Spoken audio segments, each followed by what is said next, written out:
call the Strategic Initiatives and Planning Committee meeting of the Arizona Board of Regents to order. And can somebody please confirm that I have a quorum? I do. Thank you very much. We are expected to adjourn this meeting at approximately 1:45, and the live stream of this public meeting is available to the public on youtube.com and the ABOR Live link.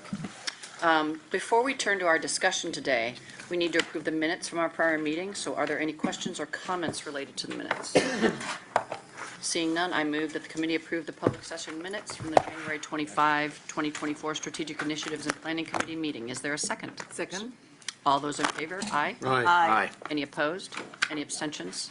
Motion does carry. Thank you. So today we decided that we would focus on gaining some insight into the changing Arizona demographics in the coming years. I mean, we've had multiple discussions over time about the growth in Arizona, the coming demographic cliff of student-aged, regular, normal, on-campus student-age population. And we have been forecasting, nationally higher education has been forecasting that that population of students is going to drop dramatically. And, we have tended to expect that we will fare better in these circumstances because our state is growing and we attract residents and students from other locations. As this demographic cliff is arriving, it's important that we kind of check back in with our assumptions about our Arizona growth forecast in planning university strategies. Fewer students nationally will likely bring increased competition for all students, which is doubly important given the significance of out-of-state students in our university enrollment business models. Additionally, even if our growth projections remain secure, the board should be interested in the profile of our upcoming student population to ensure that we're doing everything we can to position the universities to receive and support them growing participation in higher education in the state. So to that end, we have invited Jim Chang to present today. He has been the Arizona State demographer since 2012 and leads the team responsible for producing the official population estimates and projections for the state. So he is none other than the expert for us. He sits on the Arizona School Facilities Board as well, and so has some insights into how that population trend may be impacting the Arizona K-12 pipeline for us as well. So thank you for being with us today, Dr. Chang, and I will cede the floor to you. So get started. First, I want to. You can sit if you want, by the way. Okay. Let's see. Yeah, you don't need to stand. Okay. Correction about me sitting on the Arizona School Facilities Board. I don't know where you got that information, but that's outdated. Outdated? Okay. I was. He did. Yeah, he was. Past tense. Okay. I was on the board for a few years, and they there were some changes. They moved from Arizona School Facilities Board to Arizona School Facilities Oversight Board. It's now part of ADOA. But anyway, I'm not on the board anymore. Thank you for the invitation, and thank you for the several emails outlining what you're looking for and what we're doing with the information, so that was very helpful for me to prepare the presentation. Again, my name is Jim Chang. I'm the state demographer, and let's get started. Here, let's start just, the topics that we can cover. I'm going to give you a brief introduction about my office, the State Demographer's Office, and then there is an overview of Arizona population. Then we talk about the natural growth of the population and natural change and migration. And then we talk about birth cohorts and their school journey. And we're going to talk about some main takeaways. In your introduction about me, you already talked about we make population projections, population estimates. That's what we do in our office. We also collaborate with the U.S. Census Bureau on some matters like the decennial census, population estimates, population projections, and a lot of other things. We also manage a census and state cooperative program called the State Data Center Program, and we promote the productive use of census data as well as our own data. Let's get that out of the way. an overview of Arizona population. So all of you probably know that Arizona has been a growing state, and that growth was not, even all the time. Sometimes we were growing really fast, sometimes a little bit slower, but we were growing most of our history. This chart shows the population for each census, starting with the 1900 census. Those columns, those bars in the graph represents the population in thousands. The line graph represents the annual population growth rate. We're showing population for decade, but these rates are annualized rates. You can see for many decades we're growing 3-4%, and in the 1950s, between 50 and 60, we were growing more than almost 6%. So that's a very high growth rate for a state.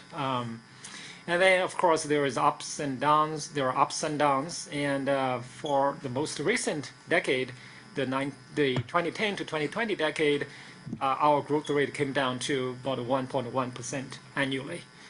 And the current decade, we're projecting there will be some slight pickup. And after that, the rate will be coming down gradually to below 1%. But because we are a much larger state in terms of population, our numeric growth will continue to be pretty large. A population pyramid, that's a tool demographers use to describe a population. If you're not familiar with this, there are traditionally in the population pyramid, you have two dimensions. From bottom to the top, that's the age. Here from 0 to all the way to 100 and more. So that represents the age. On the left side is the male population. On the right side is the female population. So it tells you about the population by age and by sex. But in this case, we added a third dimension, which is the Hispanic origin. In the center of this graph, we have the warm colors. That represents the Hispanic population in our state. On the left, that's the male. In the center, the warm color, the orange color, that's the Hispanic male population. And in the center right part, that's Hispanic female population. And outside, that's the non-Hispanic male and the non-Hispanic female. As you can see, our Hispanic population is about 30% here. And the younger ages, it represents a little more. The older ages, Hispanics represent less of the population. And overall, if you look at this graph, it's not a growing population. You probably have seen some typical population pyramids that looks like a pyramid, it's like a triangle, very narrow on the top and very wide at the bottom. That's a rapidly growing population as the cohort move up, replacing the smaller cohorts. But this one is a very stable, mature population. And if this is a closed population without migration, you're not going to see much growth. And if you look at the bottom is much narrower than the population in their teens and 20s. So given time, this will be a shrinking population if this trend continues. So that's what our population looks like as of 2020. Where a few years past 2020, it did not change much. Oh, you might have noticed that there are some lines sticking out. That's a problem with the census. What we call is age heaping. You see those lines are sticking out. They are like 25 years, 30 years, 35, and 40. So those are the years ending 0 or 5. This is a problem with taking the census. Most of us fill out the census online and we answer our age. That's pretty accurate, but not everybody responds. And the census have to send people to their houses and knock on the door once, twice, 3 times. Nobody answers, so they come to a neighbor. Let's say, my neighbor never answered. They come to me, hey, Jim, do you know if for the next house they have people live there? Yeah, I see a couple in there. So, they ask me the normal question, what's the name, Tom and Mary, what their age, he looks like 40, she looks like 35. Okay. So that's the answer. And I'm less likely to say, he's 41, she's 37. All right. So that's where those 5s and 10s got bigger. There are techniques to smooth them out, but I'm reporting the data as published by the Census Bureau. Question. Oh, May I jump in? and Yes, ask a absolutely. question? So when you're looking at this, is there a particular state that has a more compelling shape? If you're looking at higher education and the state's population and how that's going to be supporting higher education? supporting higher education. From a student body standpoint. Okay. The United States as a whole does not look too much different than this. But if you look at some states, like if you look at like Maine, it's going to be like this. Going to much wider and on the top and narrower at the bottom. But if you look at the Utah, it's going to be more like a traditional. It's like the country of India or. Oh yeah, the That- country yeah. So I'm not sure. That will, in terms of population, you're going to have more supply. If you look like Utah, that's the youngest state. Utah is the youngest state In terms of population. and Maine is the oldest? I want to say Maine is the oldest. Is one, if not number one, number two, maybe. Yeah. And then where does Arizona fall in that ranking? I need to. I don't know the ranking, and there are different ways of measuring how old a state is. It's you can use the median age, or you can use the percent of population under 20, or so there can be different measures. And which do you like? Which measurement do you like? It's based on the purpose of what we're doing. If you want an overall measure, we can look at the median age because it just tells half of the population is above this age and half of the population is below this age. And that tells the story. But if your specific population is about the dependent population, how many young people you have to support, you might want to look at the population below 16 and below. Okay. So I don't have those numbers on. Yeah, no, very helpful. No, Yeah. thank you. Okay. So the previous slide showed the Hispanic versus non-Hispanic, and here there's a little bit more detail about the race and the ethnic composition of our population. Hispanic, like I said, about 30%, 31%. The non-Hispanic white population, it's the right part of it. That's still the majority, more than 53%. And in our projection, this will stay, majority, non-Hispanic white will stay above 50% for some time, about 10 years. And after that, it's, all others combined will be over 50%. The Hispanic part, in our projection, it's going to get to about 40% at the end of our projection horizon, which is 2060. So this might be a little bit slower than other people were anticipating. I hear people were saying, it's growing, Hispanic population growing rapidly. It's going to replace the white population as the majority of the population. We don't see that happening in our long projections horizon. So there will be another slide that shows why that's the case. So I want to just quickly show you where we are in terms of growth in the last decade. Utah grew not just because of their birth is higher, but also because there was a lot of immigration to Utah between 2010 and 2020. So in terms of percent growth, Utah was number one, and Idaho, these are smaller states, so it's easy for them to have a higher growth rate. Yeah. Texas is a large state. It's still number 3. We were number 10 last decade. For Arizona, that's kind of lackluster. For any other state, that's probably really impressive. But in terms of numeric growth, we were number 4 after Texas, Florida, and Washington State. Okay, we're talking about population change. There are 3 main components of population change. There is birth, that adds to the population. There is death, that subtracts from the population. and there is migration. The migration is the in-migration and out-migration. The difference between those two is net migration. So when it comes down to the elements, it's just all the components, it's just birth, death, and migration. So here we're talking about birth and death as the natural change. The difference between birth and death is natural change.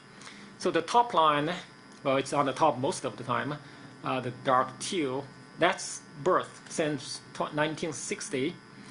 And that's been going up for throughout much of history in this period. Well, if you go back, this line is the trending up, always trending up until 2008. The gray line is death. If you can see death goes up all the time and birth goes up all the time. For most of history, the difference was widening. You know, the growth of birth was faster than the growth of death. So that means our natural growth was growing. So we're having more and more growth from just the natural change of the population. That also changed in 2008. You can see the downturn. And the difference between birth and death, of course, is natural change. You can see the orange line. It peaked in 2007 and it went down dramatically down from there. And in 2021, we actually dipped below zero. That, of course, was due to COVID. We had so many excess deaths that we otherwise would not have. And then 2022, a little better, 23, we came back to positive. But it's going to stay in the between 0 and 1,000 for some time. It will dig back below zero. In not too long, too distant of the future. So,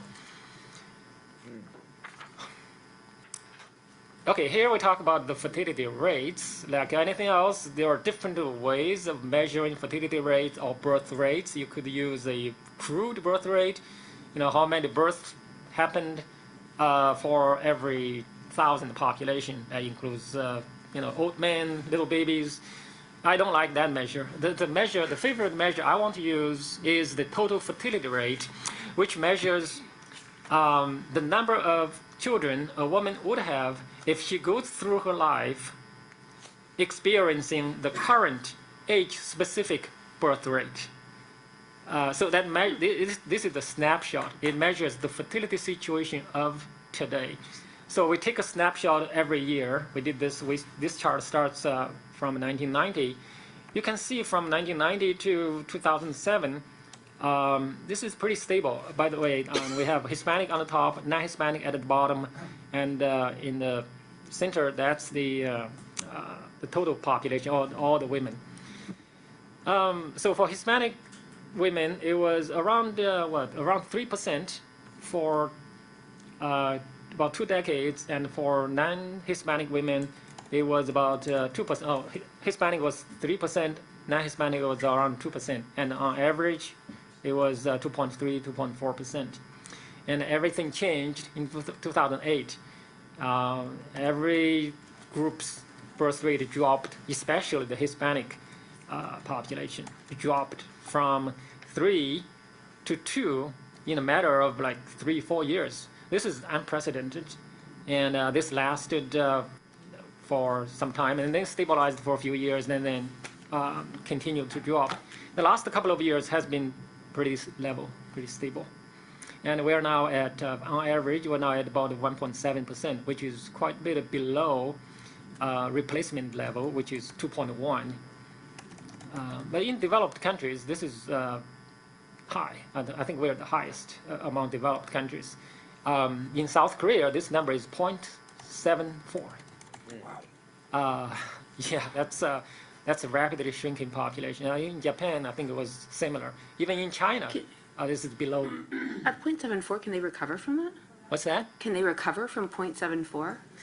The population will shrink rapidly unless there are changes. But they were Well, talking. unless there's some sort of like immigration, right? The population Yeah, itself can't recover from 0.74 just on its own.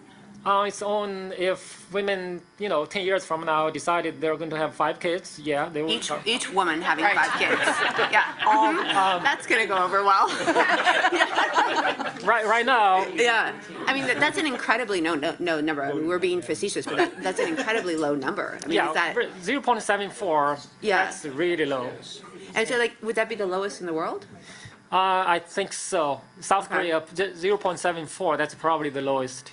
And like I said, Japan is not much more than I mean, that. that's sounding alarm bells. Like you're not able to sustain your population. It is, and the people have been, Japan has had a longer period of low Right. fertility, and now 7 point. I did not look up exactly, but it's Right. 0.8, 0.9.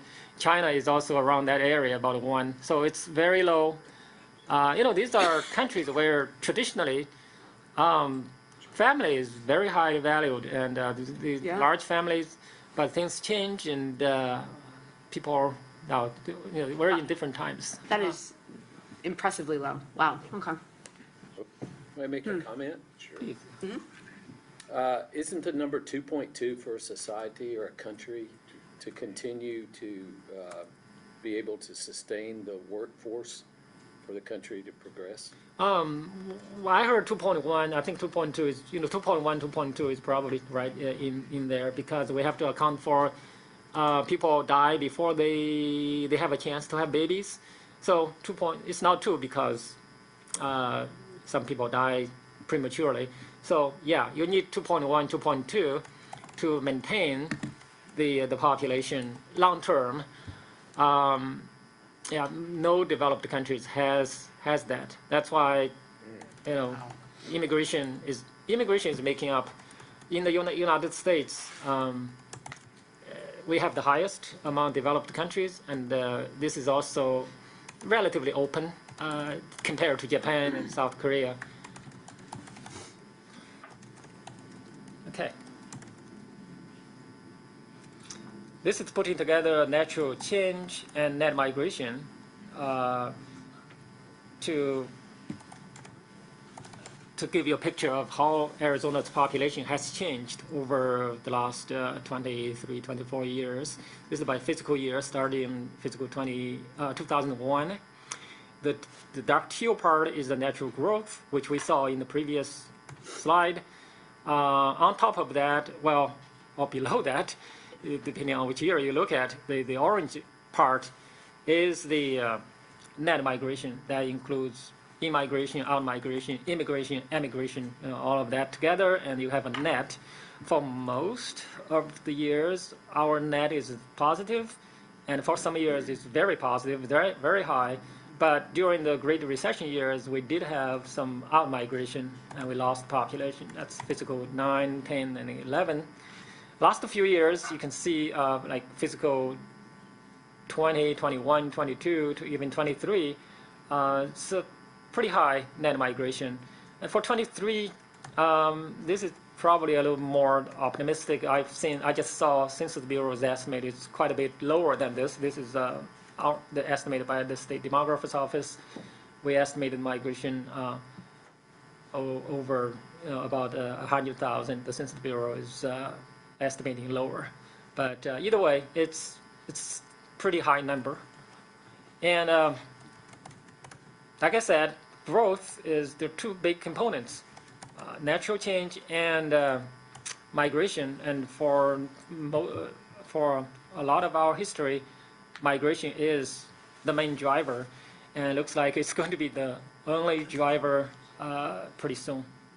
And for a couple of years, it was the only driver, like fiscal 2022. Okay, this is still part of the our population being more migrants oriented. This is the state of where your place of birth, where you were born. And for the United States, 57% of the population were born in their state of residence. In Arizona, that's only 40%. And this is counting everybody, the babies who had not had a chance to move. If you just count the adult population, this will be a different number. If you only count like people 25 and older, I think it's more like 30%. But anyway, for total population, 46% are from out of state and 14 are from another country. And this shows the states where we draw our population and the states where we send our population. The first panel on the left, I think this is no secret that California has been and is and will be the largest state that will supply migrants to us, I think, as well as out-of-state students probably. And Washington, Texas, these are large states and the neighboring states that are sending, and then also some Midwestern states like Illinois. So, and the middle panel is the other states where we send our people to migrate to: California, Texas, Florida. You can look at, we lose population to Texas net, right? Like 6,000.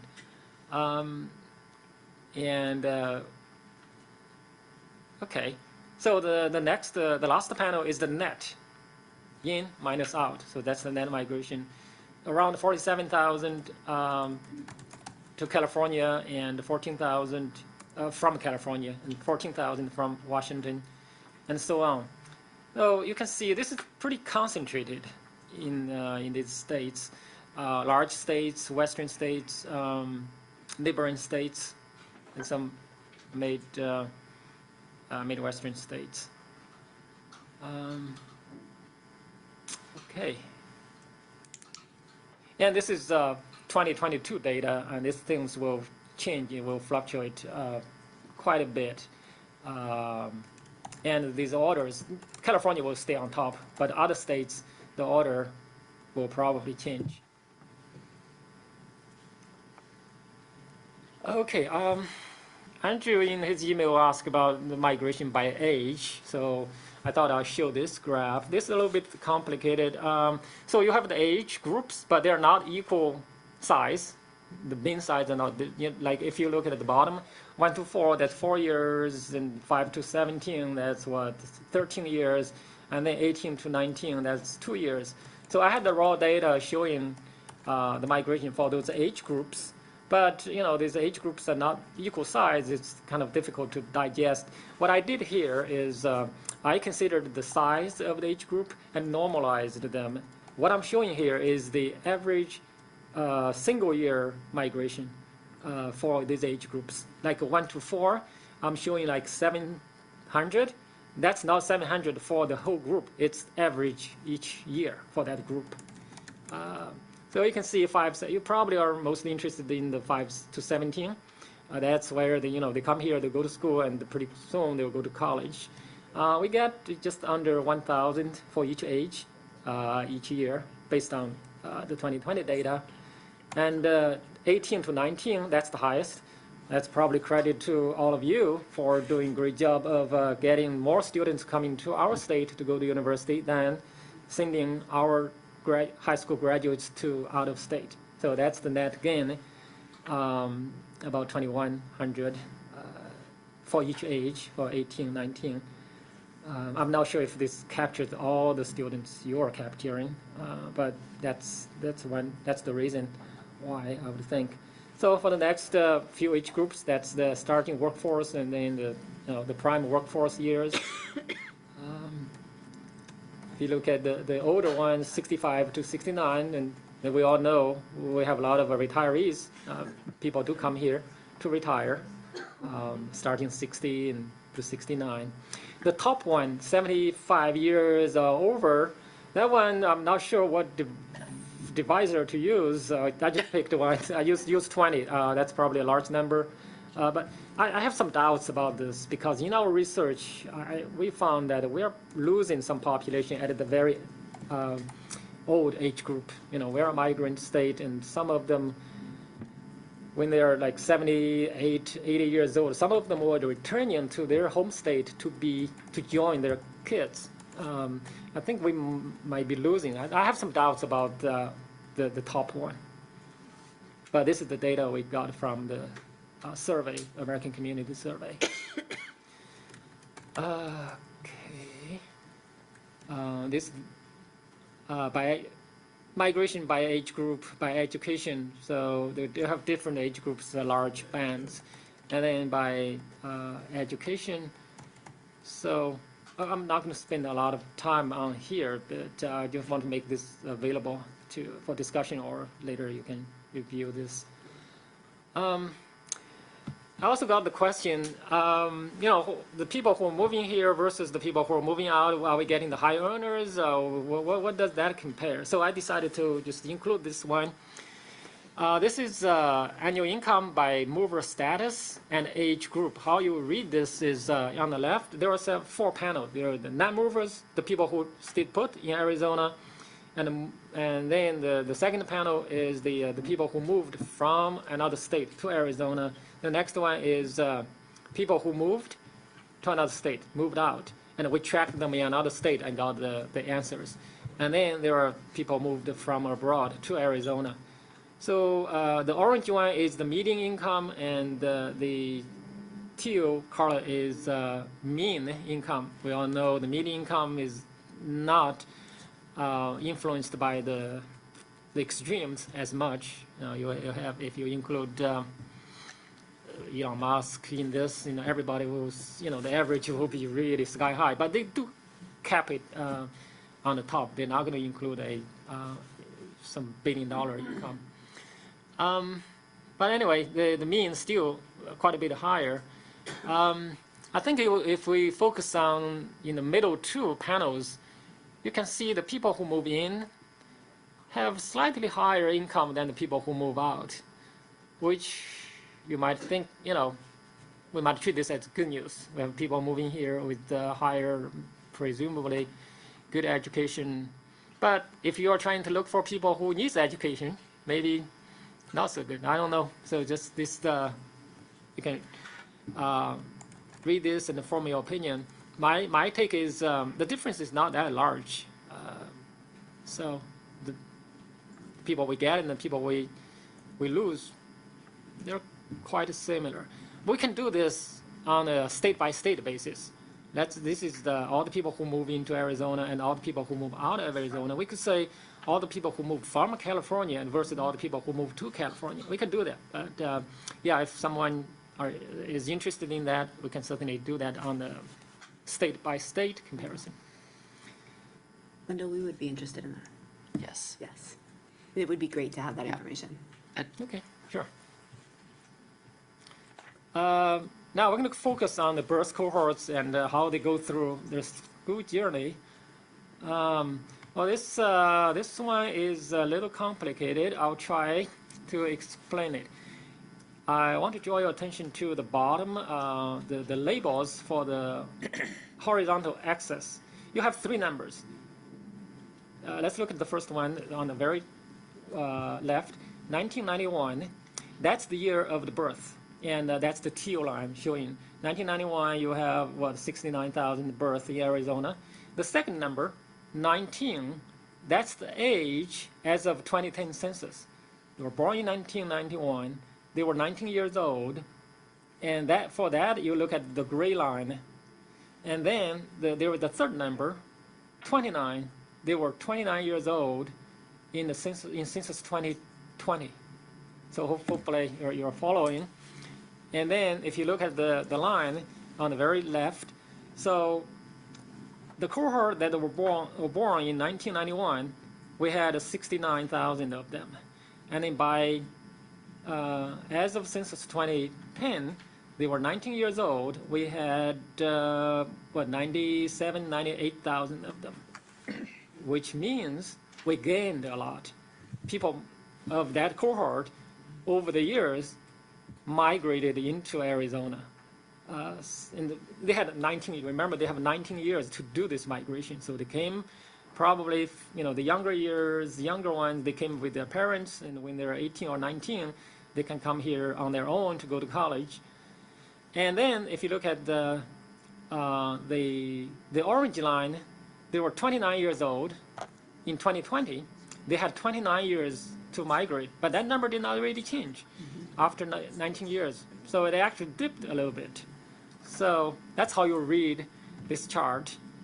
And you can see the difference, the distance between the population, the gray and the orange, the distance between that and the birth, that indicates migration, right? If you don't have migration, those lines would be slightly lower than the birth because some of them would not have made it to 19 years old or 29 years old. We lose a few of them. So it would be slightly below, but now they're higher. That means over the years we had migration. But if you fast forward to 2007, 2008, that's a different story. So 2007, 2006, 2007, and 8, we had a very high birth. Those are the peak birth years. And then those kids born between 06 and 08, they were, 2 to 4 years old in 2010 census. And if you look at the 2010 census, they are a lot lower than the birth. They should be tracking very closely. There are two things here.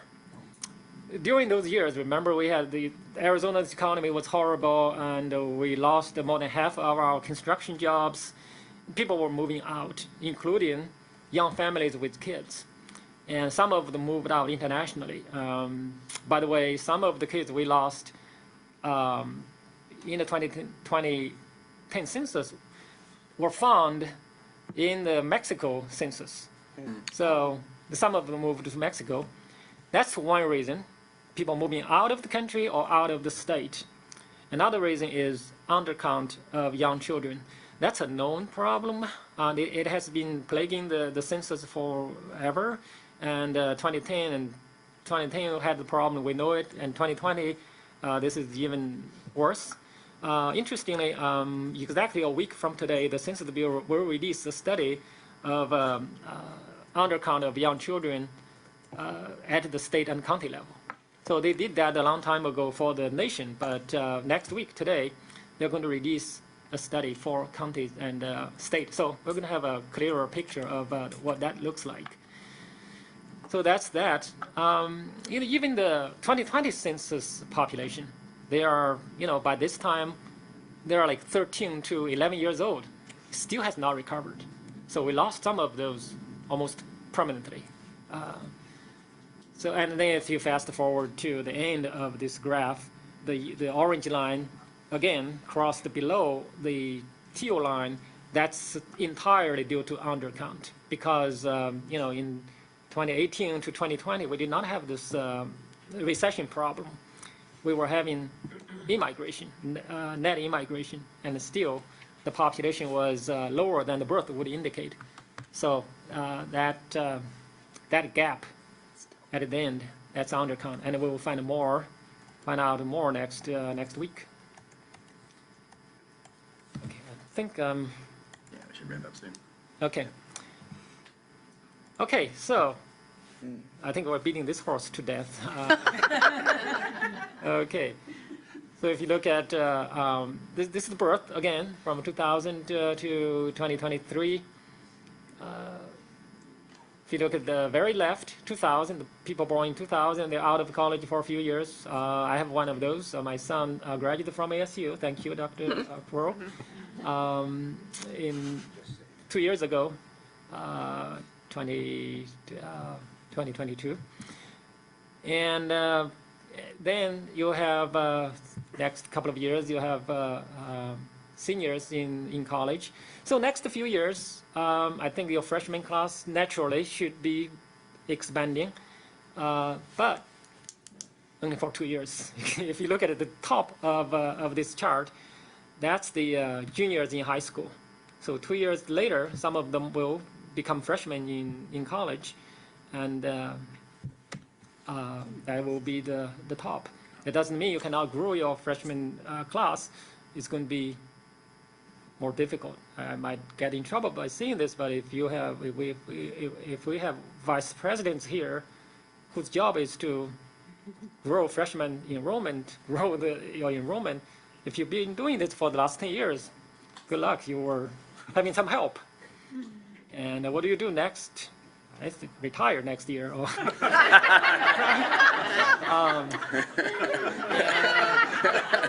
Yeah, that's what I would do. Still out on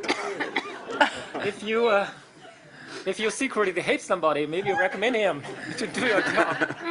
So that's the the slope down. That's what you're facing next 2 years after, 2 years from today. It's about 20,000 less, right? Yeah. So it's a tough job. 20% less. But opportunity, right? Every crisis is the opportunity in disguise. So we can get a higher percentage of our high school graduates to get into college, and less competition. That means it will be easier for them to get a slot in the higher education arena. So, okay. Let's see, and I think you all know in our public K-12 schools, the grade by grade, the enrollment has been declining. It started with kindergarten. Of course, I did not show kindergarten here. I have first grade. You can see the decline started in 2014, 2015, and I skipped a few grades. And for 7th grade, the decline started 2019, and then every other, 8th and 9th, it just started falling. And 10th grade is still holding on right now. It's peaked, I think. And 11th grade, still going up. 12th grade will go up for another 2 years, but that's it. So, and then one thing, the distance for a growing school system, you will see the first grade much higher than 12th grade. That's natural because your younger grade will be higher. And that's the case back in 2010. We have a difference of 3,000. That's small, to be honest. If you go back a few more years, that difference should be larger. So that's, give you potential for growth. But today, the difference is a minus 18,000. I think, yeah. That's 20%? Yeah, that's huge. 16-year-olds. I did not do 18-year-olds because in our projection, we kind of factor in the assumptions you have, and we add people to the cohort. So I don't want that to color this too much. So I'm showing 16-year-olds from 2000 to 2038, and from 2020 to 2038. And you can see a peak this year, right now. We have a peak population of 16-year-olds, and they're coming to our system in 2 years. And from there, it's just, goes down. There are a few years of reprieve and some stabilization, but then it will continue the decline. Of course, all these graphs, most of these graphs, I did not start with 0 to highlight the change. You can see this is deceiving, but, I just want to see if you start the scale from 0, you're not going to see the change much, but in reality, we're dealing with the margins. The marginals is important to us. So 10% in 10 years. Mm-hmm. Yeah. Okay, just wanted to put it in the context also. So in our state, the drop is pretty steep. How about nationally? How about California, where we get most of our, the largest portion of our students? For between the peak birth to a couple of years ago to 2022, the drop in the U.S. was 15%. In Arizona, it was 24%. In California, it was 26%. So it won't be easy to recruit from California either, because they're losing. They're not only losing this because of a decline in birth rate. Really? California has been losing population, period. They are losing throughout migration. Some of them came here already. So they have a declining birth rate and also declining population of childbearing age women. So I think that's our last slide. Oh, these are some main takeaways. Hopefully you already got this. So number one, Arizona's population is projected to continue to grow, but at a lower rate. I want to qualify that by saying for this current decade, we do see a slightly higher rate than the previous decade, but compared to all those decades back, 2 decades, 3 decades, this rate is quite a bit lower than before. Migration has been the main driver of growth and will become the sole driver. The dramatic and sustained decline in birth after 2007 has long-lasting impacts on school enrollment. The traditional college-age population will start to decline in 2026, and the trend will last until about 2039, when the situation is expected to stabilize. At least that's what we see at this point. We'll see next couple of years if births continue to go down, then it will. And the year pushes out further. Yeah, it will go further. So it seems like for the last 2 to 3 years, looks like the birth has stabilized. Migration will mitigate, but not make up for the loss in birth, even in Arizona. The largest, like we just said, this California, their decline is even steeper than we have experienced. Okay, so there are some resources on our website, and that's it.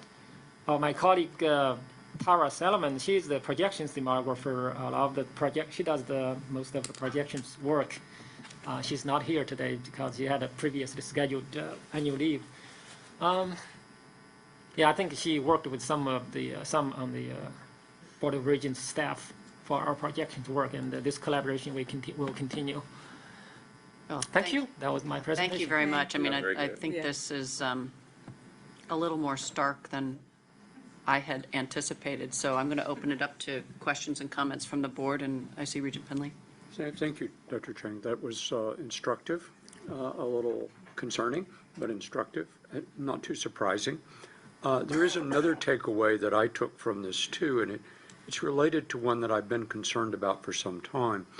If you look at the retention of our graduates from colleges in the state of Arizona, we do fine up to about 5 years, and then they begin to leave the state after about 5 years from graduation.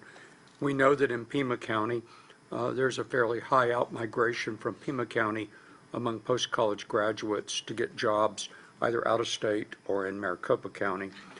What was also evident from your data was that net migration of 35 to 39-year-olds, which was the shortest line that you had on that graph. I've been worried for some time about these advanced professional jobs and more advanced managerial jobs for that over 35-year-old group. And the fact that many people have to go to a headquarters or a regional headquarters outside of Arizona. And I've talked to GPAC and SALC and others about this economic development issue that I see causing us to leak really valuable people from the state of Arizona in their late 30s and early 40s. What's interesting to me, and Michael, this is important, I think, to what I'm about to say, and that is that in terms of Novus, before you leave, is what I was trying to say, President Kirk. An endeavor like Novus speaks directly to stemming that tide of professionals by providing high-end regional and other kind of operations like State Farm Insurance here in the Valley that tends to retain that 35 to 39-year-old group. So not only, to me, do the data tell us an important story about recruiting and enrollment, they tell me an important story as well about the economic development efforts in which we can engage at our universities, and all 3 universities, with endeavors like Novus, which really intended to support athletics by virtue of the legislation, but in fact helped to stem the tide of outmigration of those really valuable people who are over 35. So I appreciated that piece of data, which wasn't on your takeaways, but important to me. Yeah, those, to me, that comment was probably more valuable than everything I provided. I don't know. I don't have, that deep knowledge about this, but I'm happy you picked that up and then put these 2 things together. So that's great. Talking about the State Farm, I have a story, if I may. So I have a friend who has a son, graduated from ASU, started working for the technology department for State Farm. Must be 6-7 years ago. They have headquarters right here, or one of the headquarters. So they have a group of people, bright people. So State Farm required them to get on LinkedIn so that they can have exposure. Okay, everybody got on LinkedIn. Within a year and a half, all of them got recruited out of State Farm from LinkedIn. Sure. So for what it is worth, it's interesting. In other words, don't have you. And some, my friend's, his son got recruited by Sony and went to LA, and his friend, his co-workers got recruited by other people, and most of them ended up out of state. So there is work we can do to compete, Yes. and sometimes maybe just hiding our talents.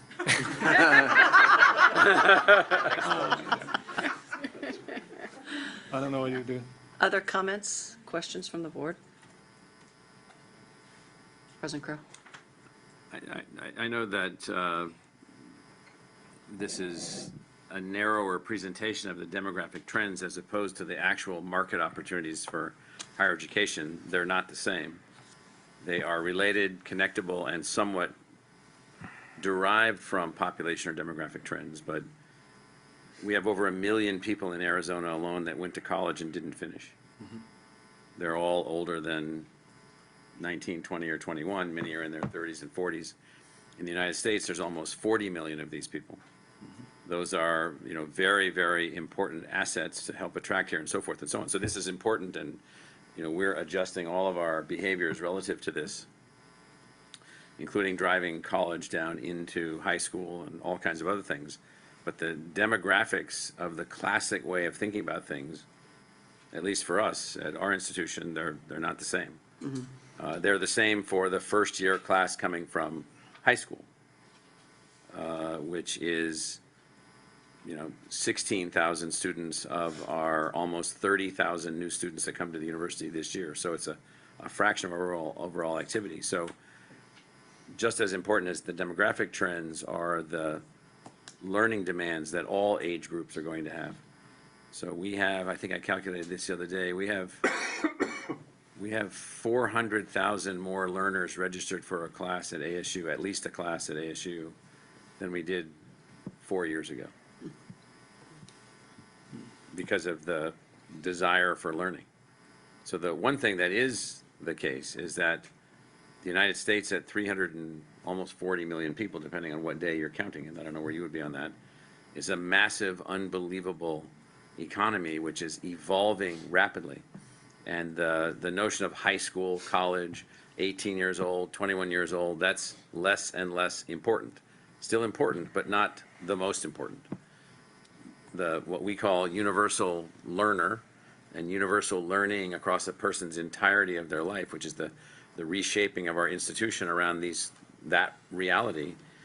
So it turns out that the on-campus, full immersion, domestic Arizona resident student, we're maintaining that as a core of our focus, but it's one of 3, 4, or 5 areas that we're focused on. Other questions or comments? It's interesting to me, I think we have told ourselves that Arizona is kind of isolated or immune from this, and it's not. And the concern being that, we recruit from those states that were in the, the highest, also low growth rate states. I guess we need to get more people from Utah to come here. But we have historically been dependent upon growth and dependent upon out-of-state students, and I don't see that changing. So I guess the question is, how do we encourage, how do we increase our exposure and appeal to those environments? And then the next question is, what's the conversation around our universities becoming majority out-of-state students? President Crow? Just one data point relative to that. So part of our calculation, part of our strategy for California, with almost $4 trillion economy in California, accelerating rapidly even with population decline, is that the learning outcomes there are, and that economy being heavily influential on the Arizona economy. They're an intertwined economic network, if you will. Christian Osmeña, our Vice President for Enterprise Strategy, might comment on this, having been the Vice President of the California State University Community College System and the Higher Education Budget Manager for the state of California before he joined us several years ago. But the state of California so underbuilt its infrastructure for public higher education that it's a wide open territory. And so you want to comment on that, Christian? Yeah, I think. Oh, there you are. Perfect. I think the only thing I would add is, the master plan for California, this kind of grand idea that people latch on to, is really a plan for students who leave high school immediately, essentially. Basically says the University of California will stay small, accept a small number of the high school graduating class. The Cal State and the community college system will serve everyone else. And, I think one of the things that we're working on in California is how do you meet the folks who are not entering immediately out of high school. And so, the last number that I have in my head, something like 5 million adults between the ages of 25 and adult age population have some college, no college degree. And so how do we, I think our thesis in California is there are far more students that need to be served than the existing infrastructure, both public and private, are serving, and that an institution like ASU that is designing programs to meet those students' need can help to address them. And just to add to that, at the University of California at Los Angeles, 110,000, give or take, applicants for 7,000 slots. I think there could be some, there's spillover? opportunities there. Is it, but I guess my question is, if they are looking at the same kind of population decline, so 7, well, whatever that aged group is, does it not at some point reach a stasis in California where their system can meet the educational demands of their population?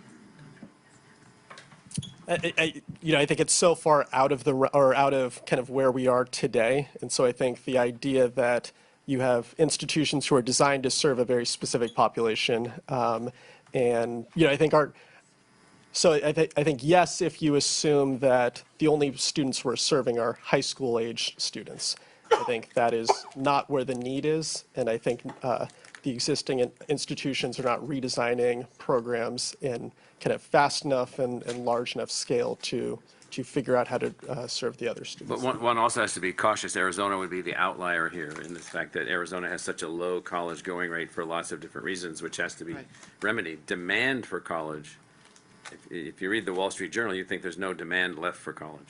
Mm-hmm. That's false. Demand for college is accelerating in certain communities. Unbelievably high aspirations in the Latino communities around the United States. I mean, beyond any other groups based on most survey data, and you can't even produce enough opportunities or pathways or seats, and so the institutions are actually struggling to keep up, except for those that are rigid and unable to adapt to the changing world. Those see their enrollments going down because they're not adjusting, they're not adapting. Have we seen an uptick in college going rates in the Hispanic community in Arizona?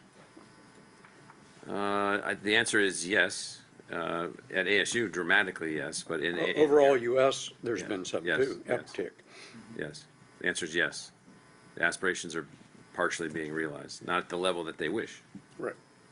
Although doesn't that beg the question, do they exceed the organic Yes, population Yes. growth of that Yeah. subset? It Yes. does, okay. Because Right. some of that is just Is simply just built the into nature of the bit. Yeah. No, but the percentages are changing, Are they? Okay. yeah, is what I think President Crow and I are referring to. yeah. Completion is changing, attendance is changing faster than the population.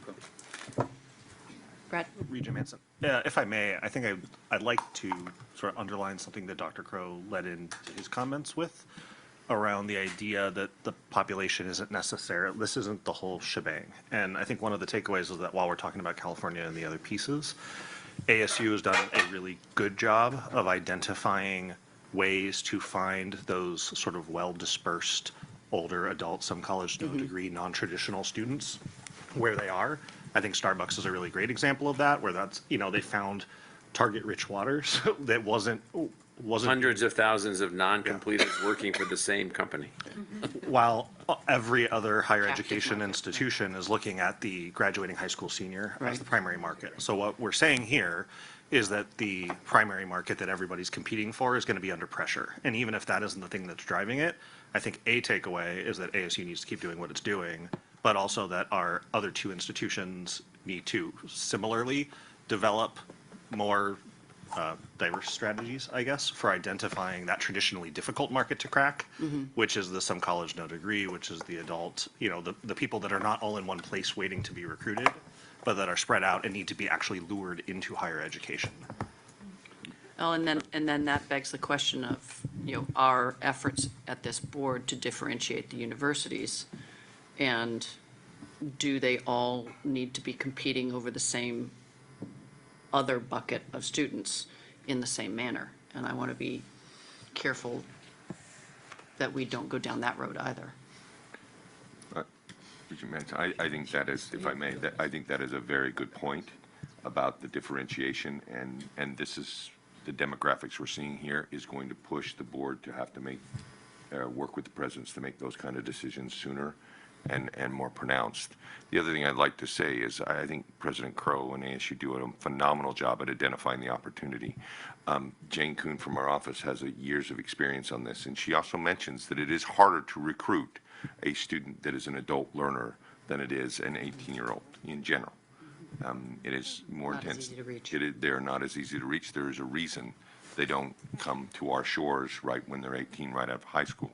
I think ASU is a world leader in this. I see NAU and U of A have strong efforts in that as well, but I don't want to miss that point.